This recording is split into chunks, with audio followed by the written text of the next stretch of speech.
ईशा, तुम्हें पता है ना कि इसे कहाँ लेकर जाना है? हाँ दीदी, मुझे सब पता है। ये आप क्या कर रही हैं दीदी? ऐसा मत करिए। आप तो जानती हैं कि ये हमारी हवेली की आखिरी जमा पूंजी है। अगर ये भी हाथ से निकल गई तो हम कैसे गुजारा करेंगे? देख तन्वी, अगर ये नहीं किया तो तुम जानती हो कि कितना बड़ा अनर्थ हो जाएगा। ईशा, तुम जाओ और वक्त रहते ये पोटली उसके पास पहुंचा दो। ठीक है दीदी, मैं अभी जाती हूँ। ईशा पोटली लेकर घने जंगलों में ओझल हो गई। आप जो कर रही हैं वो ठीक नहीं है दीदी। देखो, अब इस बात पर हम कोई बहस नहीं करेंगे। चलो हवेली के अंदर चलते हैं। कुछ घंटे बीत जाते हैं। रात गहराने लगती है, लेकिन ईशा वापस नहीं लौटती। ये क्या? ईशा अभी तक वापस क्यों नहीं आई? उसे तो अब तक आ जाना चाहिए था। मुझे लगता है वो लालच में आ गई होगी। इतने सारे सोने के सिक्के देखकर किसी का भी ईमान डोल सकता है। तन्वी, तुम ये कैसी बातें कर रही हो? तुम तो जानती हो हमारी बहन कितनी अच्छी है। वो ऐसा कभी नहीं कर सकती। मुझे उसकी फिक्र हो रही है। पता नहीं वो किस हाल में होगी। अच्छा ठीक है, देख लीजिएगा, वो सुबह तक आ जाएगी। तन्वी सोने चली जाती है, पर रूही रात भर दरवाजे पर बैठी ईशा का इंतजार करती रहती है। सूरज की पहली किरण के साथ ही एक बूढ़ी औरत बदहवास होकर हवेली की ओर भागती हुई आती है। ये क्या किया बेटी? मैंने तुझसे मदद मांगी थी और तुमने मेरी मदद नहीं की। आप क्या कह रही हैं अम्मा?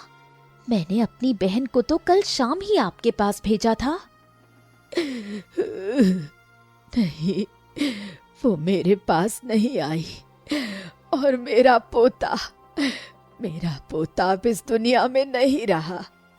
तुम इतनी बड़ी हवेली की बेटी हो, पर पत्थर दिल निकली। तुमने मेरी मदद नहीं की। नहीं, ऐसा नहीं हो सकता अम्मा।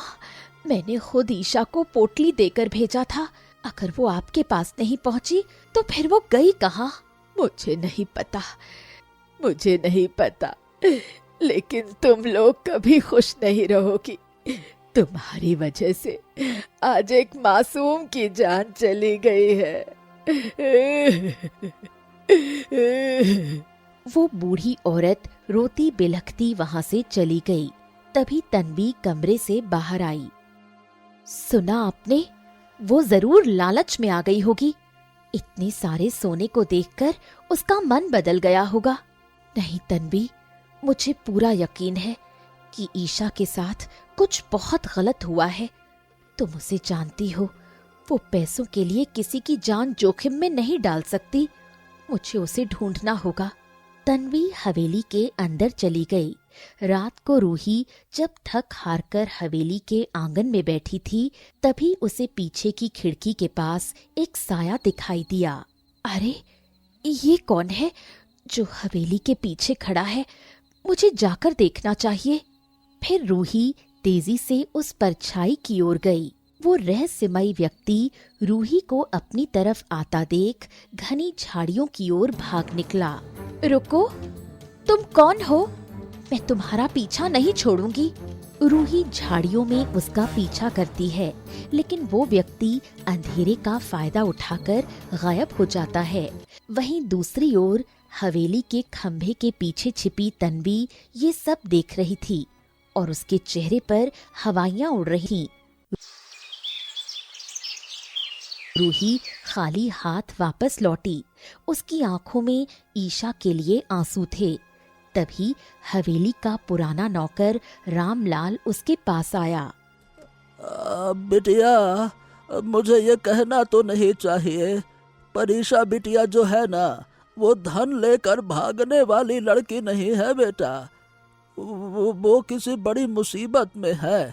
बेटा, वो जो कल रात हवेली में एक अजनबी आया था ना, वो बहुत ही रहस्यमयी था। मुझे लगता है कि तन्वी बिटिया उसे पहले से जानती है। ये आप क्या कह रहे हैं काका? तन्वी और वो अजनबी।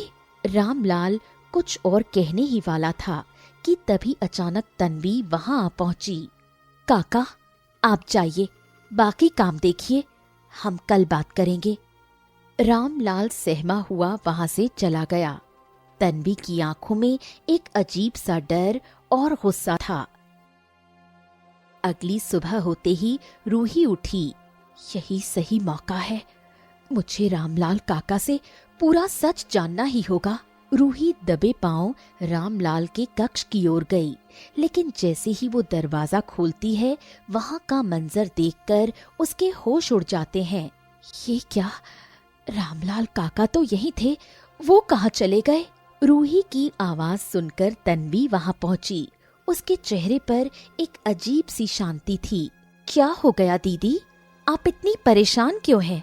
रामलाल काका कहीं दिखाई नहीं दे रहे तन्वी, वो अचानक गायब हो गए हैं। अरे यही कहीं होंगे दीदी, भला वो कहाँ जा सकते हैं? आप बेकार में चिंता कर रही हैं। तन्वी बिना किसी फिक्र के वहां से चली गई।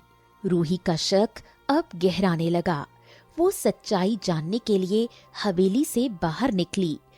तभी रास्ते में दो गांव वाले आपस में खुसुर फुसुर कर रहे थे। अरे बलवीर, तूने सुना? हवेली का नौकर रामलाल अचानक से रहस्यमयी तरीके से गायब हो गया। हाँ भाई, सुना मैंने, और सुना है कि उसे गायब करने वाली कोई और नहीं बल्कि हवेली की बेटी तन्वी है। क्या बात कर रहा है? अबे ये कैसी बातें कर रहा है तू? वो भला ऐसा क्यों करेगी? अरे रामलाल काका मुझसे कह रहे थे कि उनकी जान को खतरा है, और वो खतरा तन्वी बिटिया से ही है। हाँ। रूही पास ही खड़ी ये सब सुन रही थी। वो भागती हुई हवेली वापस आई और तन्वी का सामना करती है। सच सच बताओ तन्वी, तुमने रामलाल काका को कहाँ गायब किया है? पूरा गांव तुम्हारा नाम ले रहा है, मुझे सब जानना है। हाँ दीदी, मैंने ही ये सब किया है, मुझे माफ कर दीजिए। तुमने ये सब क्यों किया तन्वी? तुम जानती हो ईशा गायब है, मैं पहले ही मरी जा रही हूँ, और तुमने रामलाल काका के साथ। अब कुछ मत छुपाओ। ठीक है दीदी, मैं सारा सच बता दूंगी, लेकिन अभी नहीं, मैं शाम को सब बता दूंगी। अभी मुझ में हिम्मत नहीं है। ठीक है, शाम तक का इंतजार करूंगी, पर याद रखना, अब और झूठ नहीं। रूही अपने कमरे में चली जाती है। समय जैसे रुक सा गया था। शाम होते ही वो तन्वी के कमरे में जाती है, पर वहां तन्वी नहीं होती। मैं जानती थी कि वो यहाँ नहीं मिलेगी, पर मैं ये भी जानती हूँ कि वो उसी दिशा में गई होगी जहाँ वो उदास होने पर जाती है।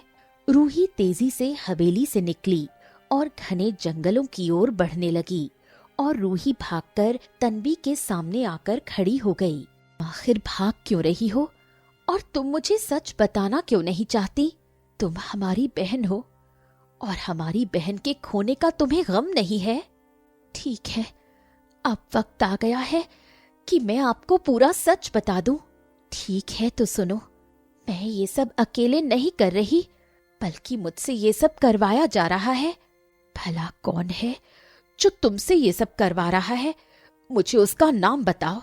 वो कोई और नहीं बल्कि हमारे सौतेले पिता हैं, जो मुझसे ये सब करवा रहे हैं। विक्रमगढ़ राज्य में ठकुराइन अनिका अपनी 3 बेटियों तन्वी, रूही और ईशा के साथ रहा करती थी। उसके पति की मृत्यु होने की वजह से ठकुराइन अनिका हमेशा परेशान रहती थीं। रोज की तरह एक दिन वो बैठी थी कि तभी वहां रामलाल आया। ठाकुराइन जी, क्या बात है? आप बड़ी उदास दिख रही है, क्या हो गया? रामलाल, मुझे अपनी 3 बेटियों की बहुत फिक्र हो रही है। वो तीनों वक्त के साथ बड़ी हो रही हैं, और उनके सिर पर पिता का साया नहीं है। ऐसे में वो अपना बाकी जीवन कैसे जिएंगी? ठकुराइन जी, बात तो आपकी भी सही है।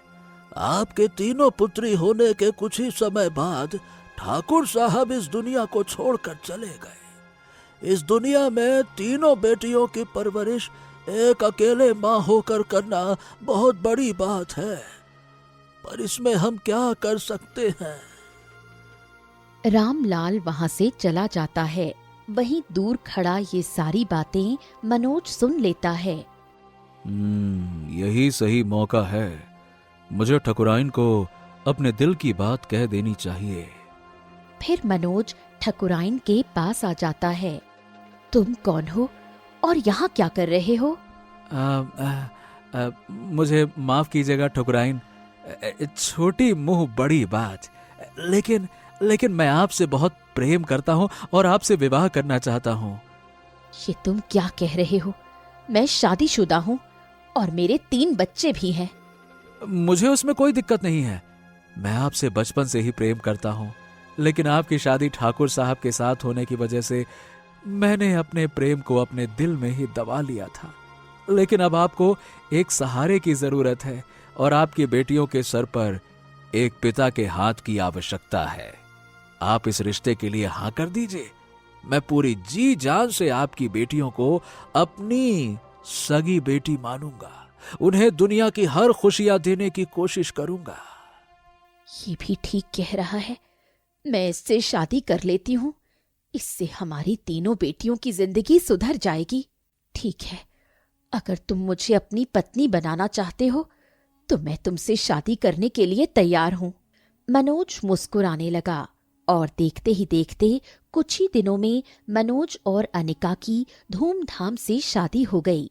शादी होने के कुछ दिन बाद ही मनोज अपना असली चेहरा दिखाने लगा।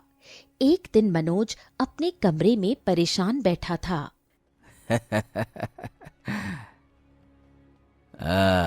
बस मैंने जो सोचा वो हो गया।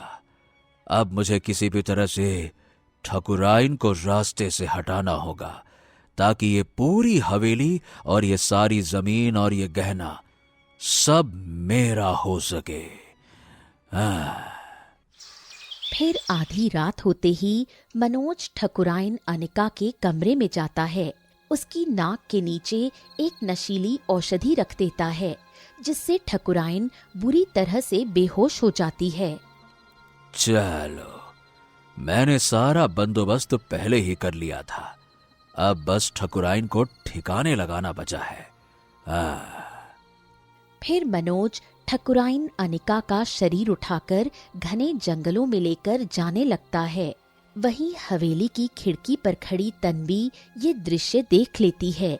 इससे पहले कि तन्वी कुछ कर पाती, मनोज घने जंगलों के अंधेरे में ओझल हो गया। तन्वी वहीं खड़ी होकर उसका इंतजार करने लगी। कुछ ही देर में मनोज अकेला वापस लौटा। मेरी माँ को कहाँ ले जा रहे थे?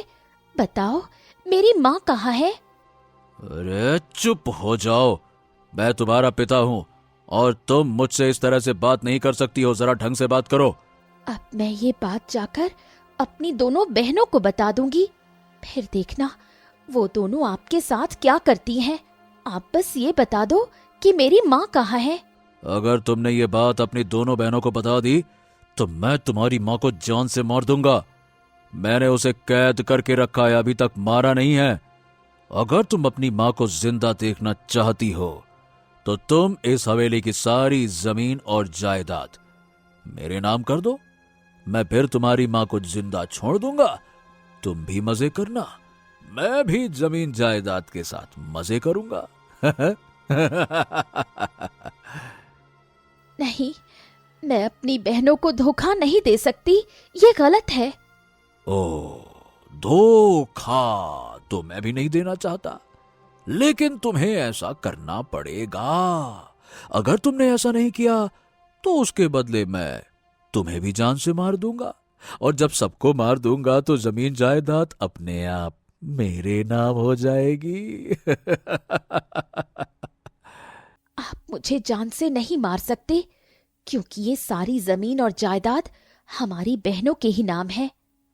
अगर मैं मरूंगी तो मेरे हिस्से की जमीन मेरी दोनों बहनों के नाम हो जाएगी, और अगर आप मेरी दोनों बहनों को भी मार दोगे तो ये हवेली और सब कुछ गरीबों को चला जाएगा, क्योंकि हमारे पिताजी ने ऐसी ही वसीयत बनाई थी।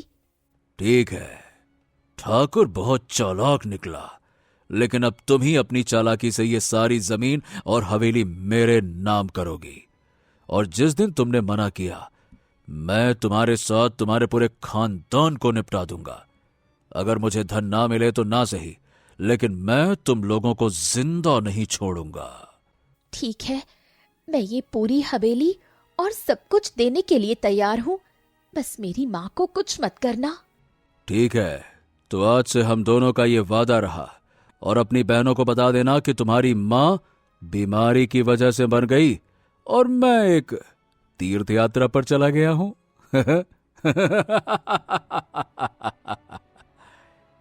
ये बात सुनते ही रूही की आंखों से लगातार आंसू गिरने लगे। तो ये सब हमारे सौतेले पिता ने किया है, सारा खेल उनका था। हाँ दीदी, मुझे माफ कर दीजिए, मैंने आप लोगों को धोखा दिया। वो जो आपने घर की जमा पूंजी, पैसे और जमीन के कागजात गरीबों में बांटे, वो कोई और नहीं बल्कि हमारे सौतेले पिता की चाल थी। ये सारा नाटक उन्होंने ही रचा था ताकि सारा धन हासिल कर सके। और हमारी बहन ईशा, वो कहाँ है? और वो आखिरी जेवर की पोटली, ईशा को भी उन्होंने ही कैद करके रखा है। वो जो बूढ़ी औरत पोते की बीमारी का नाटक करते हुए आई थी, वो भी उन्हीं का हिस्सा थी।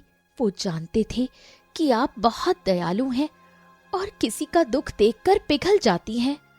उन्होंने इसी का फायदा उठाया। मैं अपनी माँ को बचाने के चक्कर में कुछ नहीं कर पाई। तुमने बहुत गलत किया तन्वी, तुम्हें ऐसा नहीं करना चाहिए था। तुम्हारी वजह से आज ईशा की जान खतरे में है। तो मैं क्या करती दीदी, मैं भी अपनी माँ की जान बचाना चाहती थी। अगर मैं ऐसा ना करती तो वो माँ को जान से मार देते। हाँ, तुम भी अपनी जगह ठीक ही कह रही हो, लेकिन फिर रामलाल काका को तुमने क्यों अगवा किया? मुझे नहीं पता रामलाल काका कहाँ गए। मैं भी तो रोज चोरी चुपके उन्हें ही ढूंढने निकलती थी। फिर तुमने सुबह मुझसे झूठ क्यों बोला? अगर मैं झूठ ना बोलती तो आप कोई और कदम उठा लेती, इसलिए मैंने वैसा कहा। चलो, जो हुआ सो हुआ। अब हमें माँ को भी ढूंढना है और ईशा को भी बचाना है। हाँ दीदी, चलिए। फिर दोनों वहां से निकल पड़ती हैं। वो घने जंगलों में हर जगह तलाश करती हैं, पर उन्हें कोई सुराग नहीं मिलता। ये क्या, हमने सब जगह ढूंढ लिया, पर ना माँ मिल रही है और ना ही ईशा। पता नहीं वो दोनों कहाँ और किस हाल में होंगे। दोनों बहनें परेशान खड़ी थीं कि तभी उन नजर तालाब के किनारे बैठी उसी बूढ़ी औरत पर पड़ी। वो हंसते हुए फल खा रही थी और उसके सामने सोने के सिक्के रखे हुए थे। दीदी, वो देखिए, ये वही बूढ़ी औरत है जो हमारे सौतेले पिता से मिली हुई थी। इसे जरूर पता होगा कि वो कहाँ रहते हैं। चलिए, इसे पकड़ते हैं।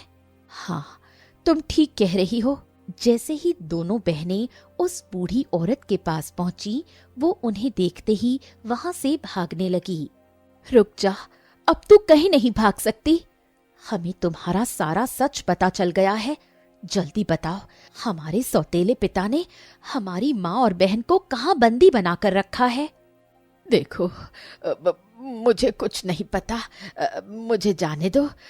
तुम लोगों से मेरी कोई दुश्मनी नहीं है। मैंने तो बस वो नाटक उन सोने के सिक्कों के लिए किया था जो मुझे मिल गए हैं। अब मुझे छोड़ दो। तुमने क्या सोचा था, इतनी आसानी से बच जाओगी? मैं तुम्हें महाराज के पास ले जाऊंगी अगर तुमने सच नहीं बताया तो। नहीं, ऐसा मत करना। मुझे महाराज के पास मत ले जाना। मेरी बेटी बहुत बीमार है। उसी के इलाज के लिए मैं इस गलत काम में उनका साथ दे रही थी। अगर राजा ने मुझे सजा दे दी तो मेरी बेटी मर जाएगी। ठीक है, मैं तुम्हें पता बताती हूँ। यहाँ से तुम थोड़ा और घने जंगल में जाओ, वहीं तुम्हें एक झोपड़ी मिलेगी। उसी झोपड़ी में उसने तुम्हारी बहन को बंदी बना कर रखा है। फिर बूढ़ी औरत अपने सिक्के लेकर वहां से भाग गई रूही और तन्वी तेजी से घने जंगलों को पार करती हुई उस झोपड़ी के पास पहुंची। झोपड़ी के अंदर से ईशा के चीखने की आवाज आ रही थी। छोड़ दो मुझे, जाने दो। आपने मुझे यहाँ कैद क्यों किया है पिताजी? मुझे जाने दीजिए। रूही और तन्वी झोपड़ी के अंदर दाखिल हुईं। उन्हें देखते ही मनोज जोर जोर से हंसने लगा।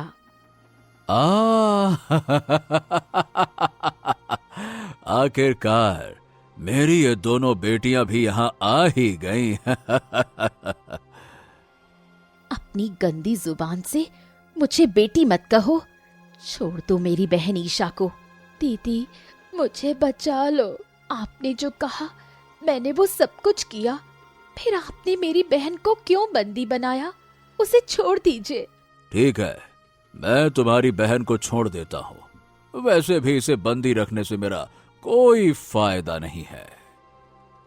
अब जाओ यहाँ से।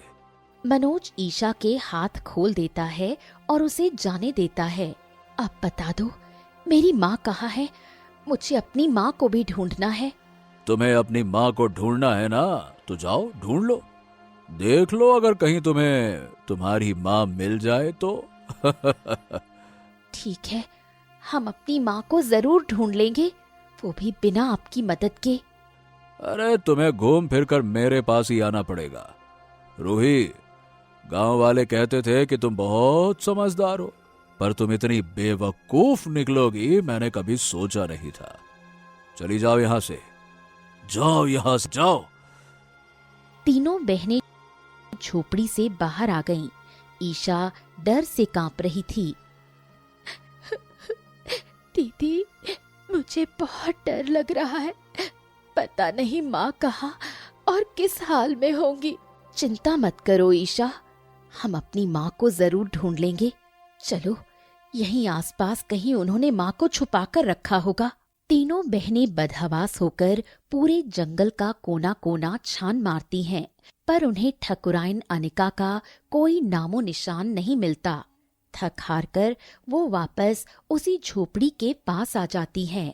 हमें वापस पिताजी के पास ही जाना होगा, वही हमारी माँ का पता बता सकते हैं। हम लोग ढूंढते ढूंढते थक गए हैं। हाँ दीदी, रूही दीदी ठीक कह रही हैं। हमें उनके पास ही जाना होगा, वरना हम कभी माँ को नहीं ढूंढ पाएंगे। फिर तीनों बहनों को वापस आता देख मनोज के चेहरे पर एक शैतानी मुस्कान आ गई और वो जोर जोर से हंसने लगा।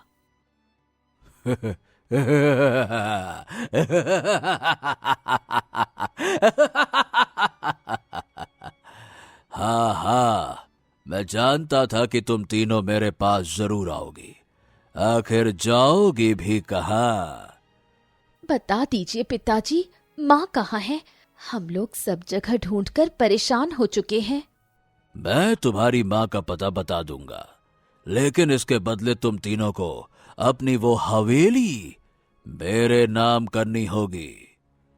ये आप कैसी बातें कर रहे हैं? अगर वो हवेली हम आपको दे दें तो हम तीनों बहनें कहाँ जाएंगी? हम तो सड़क पर आ जाएंगे। मुझे उससे कोई फर्क नहीं पड़ता। अगर अपनी माँ को जिंदा देखना चाहती हो तो तुम तीनों को ये फैसला लेना ही होगा। ठीक है, हम तीनों अपनी हवेली आपके नाम करने के लिए तैयार हैं। ये तुम क्या कह रही हो तन्वी? दीदी, मैं एक बार माँ को बचाने के चक्कर में आप लोगों का भरोसा खो चुकी हूँ, पर अब दोबारा किसी रिश्ते को नहीं खोना चाहती। अगर हवेली के बदले हमें अपनी माँ मिल रही है तो हमें ये सौदा मंजूर है। ठीक है पिताजी, अगर आप यही चाहते हैं तो हम तीनों हवेली आपके नाम कर देंगे। कल हम महाराज के दरबार में जाकर इसकी घोषणा करवा देंगे। अब तो बता दीजिए, मेरी माँ कहाँ है? ठीक है, हम तीनों अपनी माँ की सौगंध खाकर कहती हैं कि हम अपना वादा जरूर निभाएंगी। अब बताइए। तुम तीनों वादा करो और अपनी माँ की कसम खाकर कहो कि तुम तीनों ऐसा ही करोगी। ठीक है, हम तीनों अपनी माँ की सौगंध खाकर कहती हैं कि हम अपना वादा जरूर निभाएंगी। अब बताइए। तो सुनो, मैंने तुम्हारी माँ को जान से मार दिया। अब वो इस दुनिया में नहीं है। ये सुनते ही तीनों बहनों के पैरों तले जमीन खिसक गई। तीनों फूट फूट कर रोने लगी। नहीं, आप ऐसा नहीं कर सकते। आप इतने जल्लाद कैसे हो सकते हैं? आपने मेरी माँ को मार दिया। मैं आपको जिंदा नहीं छोड़ूंगी। हम आपको कभी माफ नहीं करेंगे। देखो, अब तुम लोग अपने वादे से मुकर नहीं सकती। क्या तुम अपनी मरी हुई मां की आत्मा को सुकून नहीं देना चाहती? तुम्हें अपना वादा पूरा करना ही होगा, नहीं तो तुम्हारी मां की आत्मा को शांति नहीं मिलेगी। मैं आपको जिंदा नहीं छोड़ूंगी पिताजी। आपने जो किया है उसकी सजा तो मैं आपको जरूर दूंगी। तन्वी गुस्से में आगे बढ़ी। तभी मनोज फुर्ती से तन्वी का हाथ पकड़कर उसे अपनी ओर खींच लेता है। रुक जा, रुक जा। अगर तुम दोनों अपनी बहन तन्वी को सही सलामत देखना चाहते हो तो जाओ और महाराज के सामने वो हवेली मेरे नाम करो। उसके बाद ही मैं तुम्हारी इस बहन को जिंदा छोड़ूंगा, नहीं तो नहीं, ऐसा मत करो। तन्वी को छोड़ दो। दीदी, ऐसा मत करना। ये मुझे जान से मार दे तो मार दे, पर आप हवेली इनके नाम मत करना। नहीं रूही दीदी, हम तन्वी दीदी को नहीं खो सकते। अगर हवेली के बदले हमें हमारी बहन मिलती है तो हम ये हवेली पिताजी के नाम कर देंगे। चलिए दीदी, हम महाराज के पास चलते हैं। ठीक है, हम महाराज के पास जाते हैं, पर हमारी बहन को कुछ मत करना। रूही और ईशा बदहवास होकर राजमहल पहुंची। दरबार में महाराज सिंहासन पर विराजमान थे। कौन हो तुम दोनों, और इस तरह से परेशान क्यों दिख रही हो? क्या बात है? महाराज, हम अपनी पुश्तैनी हवेली अपने पिताजी के नाम करना चाहते हैं। अरे, ये क्या? तुम अपनी हवेली पिता के नाम करना चाहती हो? आज की दुनिया में तुम पहली ऐसी औलाद हो जो ऐसा करना चाहती है। मतलब ये तो उल्टी गंगा बहने जैसा हो गया। माता पिता बच्चों के नाम करते हैं, बच्चे माता पिता के नाम थोड़ी करते हैं जायदाद। बात क्या है? आखिर ऐसा क्यों? महाराज, हम 3 बहनें हैं। हमारी शादी होगी तो ससुराल वाले हवेली के लालच में हमसे रिश्ता जोड़ेंगे। हम चाहते हैं कि हमसे कोई सच्चा प्रेम करने वाला विवाह करे, ना कि हवेली के लालच में। इसलिए हम ये हवेली पिताजी के नाम करके एक साधारण जीवन जीना चाहते हैं। हाँ महाराज, हवेली हमारे नाम है, इसलिए गांव के सब लोग हमसे शादी करने के लिए तैयार हैं, पर सबके मन में लालच है। ठीक है। अगर तुम तीनों बहनें यही चाहती हो तो ठीक है। मैं मंत्री से कहकर आज ही गांव में घोषणा करवा देता हूं कि तुम्हारी हवेली तुम्हारे पिता के नाम कर दी गई है। धन्यवाद महाराज, अब हमें जाने की इजाजत दीजिए। रूही और ईशा वहां से चली जाती हैं, पर राजा को कुछ संदेह हुआ। इन लड़कियों की जुबान कुछ और कह रही है और इनकी आंखें कुछ और ही बयां कर रही हैं। मुझे इसका पता लगाना चाहिए कि सच क्या है। राजा अपने कुछ सैनिकों के साथ छिपकर उन दोनों बहनों का पीछा करने लगा। रूही और ईशा इस बात से अनजान झोपड़ी में पहुंची। क्या हुआ? तुमने वो हवेली मेरे नाम कर दी ना? हैं? हाँ, हमने महाराज से कह दिया है, वो आज ही घोषणा करवा देंगे। अब आप मेरी बहन तन्वी को छोड़ दीजिए। ठीक है, तो तुम तीनों ने बहुत अच्छा काम किया।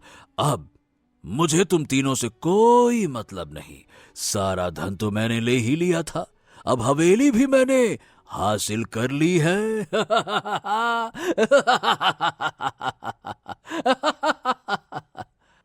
मनोज जोर जोर से हंस ही रहा था कि तभी पीछे से राजा अपने सैनिकों के साथ अंदर आ गया।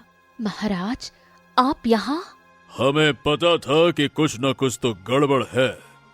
तुम जो कह रही थी तुम्हारी आंखों में उसका दर्द साफ झलक रहा था। हमें पता था कि तुम लोगों के साथ कुछ गलत हो रहा है। बेवकूफ कहीं के, एक पिता होकर अपनी बेटियों के साथ तुम ऐसा कैसे कर सकते हो? महाराज, ये हमारे सगे पिता नहीं, सौतेले पिता हैं। इन्होंने हमारी माँ को भी जान से मार दिया है। नहीं महाराज, नहीं नहीं नहीं नहीं, ये झूठ बोल रही है महाराज, ये झूठ बोल रही है। वो तो हम खुद ही पता कर लेंगे कि कौन झूठ बोल रहा है और कौन सच।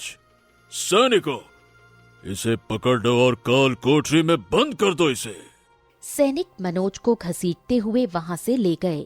तन्वी अब आजाद थी और अपनी बहनों के गले लगकर रोने लगी। तुम तीनों बहनें बहुत बहादुर हो। तुम्हारी माँ के बारे में हमने सुना था, वो बहुत ही अच्छी औरत थी। इस अपराधी ने जो किया उसकी कड़ी सजा इसे जरूर मिलेगी। तुम तीनों अपना ध्यान रखना और कभी भी कोई परेशानी हो तो बेझिझक राजमहल आकर हमसे मदद मांग सकती हो। अब डरने की कोई बात नहीं है, आराम से जाओ। आपका बहुत बहुत धन्यवाद महाराज। मैं बहुत खुश हूँ कि हमारे राज्य के महाराज ऐसे हैं जो हम जैसे दुखियों की तकलीफ सुनते हैं और हमें न्याय दिलाते हैं। महाराज मुस्कुराकर अपनी सेना के साथ वहां से विदा लेते हैं। मनोज को उसके पापों की सजा देने के लिए काल कोठरी में भेज दिया जाता है और तीनों बहनें एक दूसरे का हाथ थामे अपनी हवेली की दहलीज के अंदर कदम रखती हैं और फिर से अपना नया जीवन खुशी खुशी शुरू करती हैं।